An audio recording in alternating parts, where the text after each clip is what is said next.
genuinely believe this with all my heart, that the Lord sends you where you need to be. And the Lord knew I needed to be here. My husband's sitting over in the corner, and I want to introduce him. He's my heart and soul. We've been married 50 years, and I almost lost him about 3 times this past year. And I'm so grateful to this place, because without this place, he wouldn't be here.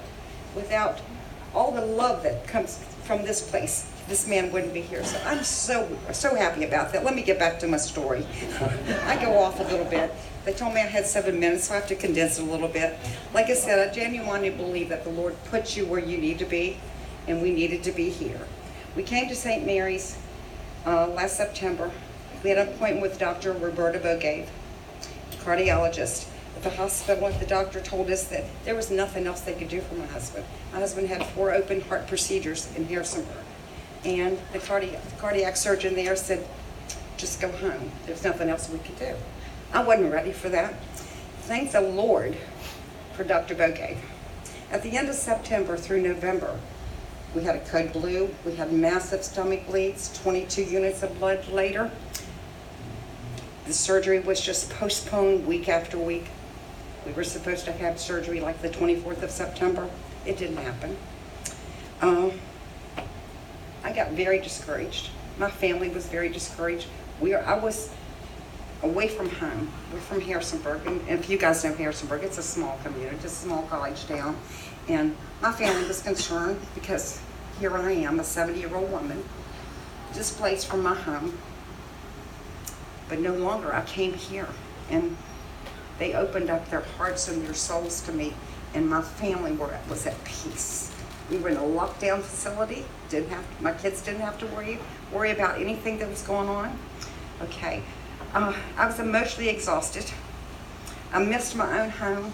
I was so homesick. I felt like a child at camp. You know, I'm thinking, I'm 70 years old, and I'm thinking, I feel like a 7-year-old kid that my mom dropped me off somewhere. You know what I'm saying? And I couldn't go home because I couldn't go anywhere without him. Okay? But the love and the compassion that I felt at this place at this time when I walked through this door brought me peace and comfort like you wouldn't believe. Emmett and I needed this so much.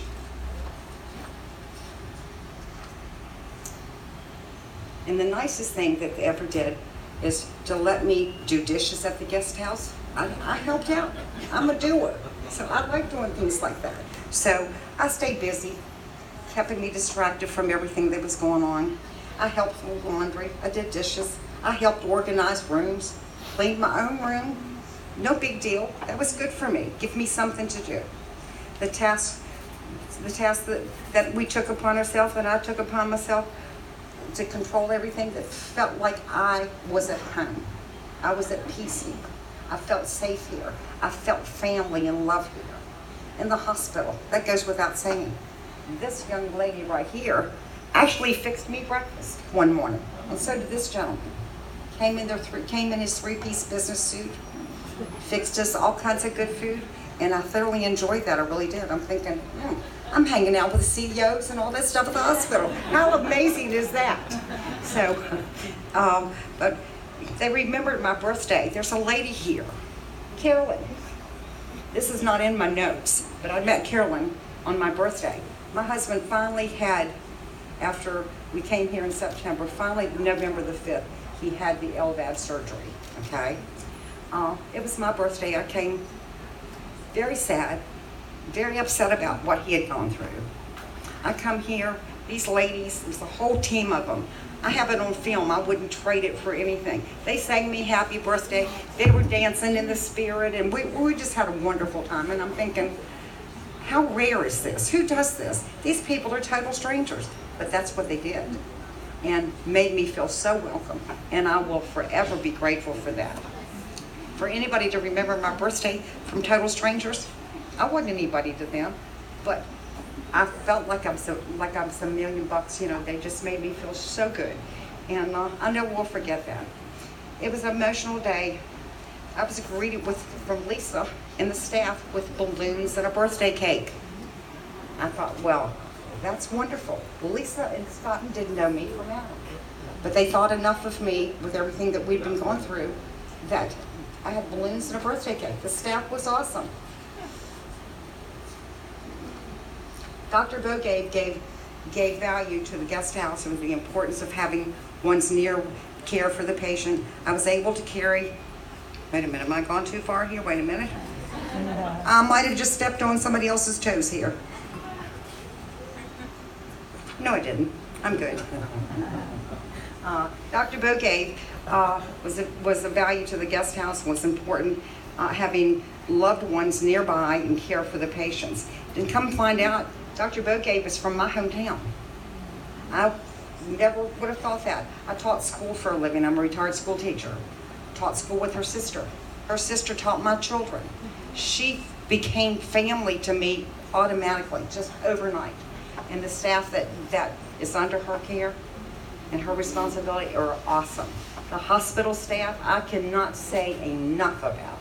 They are absolutely, if I wasn't here with my husband as a patient, I'd have to come and visit because they're my friends. They've become family. I mean, it's just unreal. It's just the way it is.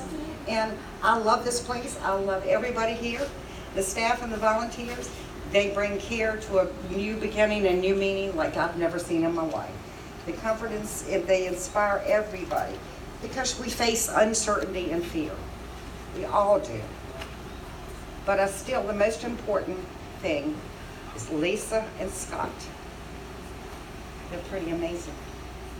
Without them taking the responsibility and the compassion and the love and the understanding that these two have, I don't know how this place would function without them.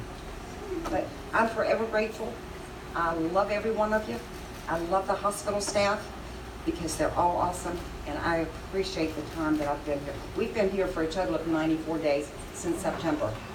So that tells you, that this is my new adopted family. Lisa doesn't know this, but Lisa's my new adopted daughter. Scott adopted a son, and I adopted a daughter. So thank you for the blessings, and I hope it continues.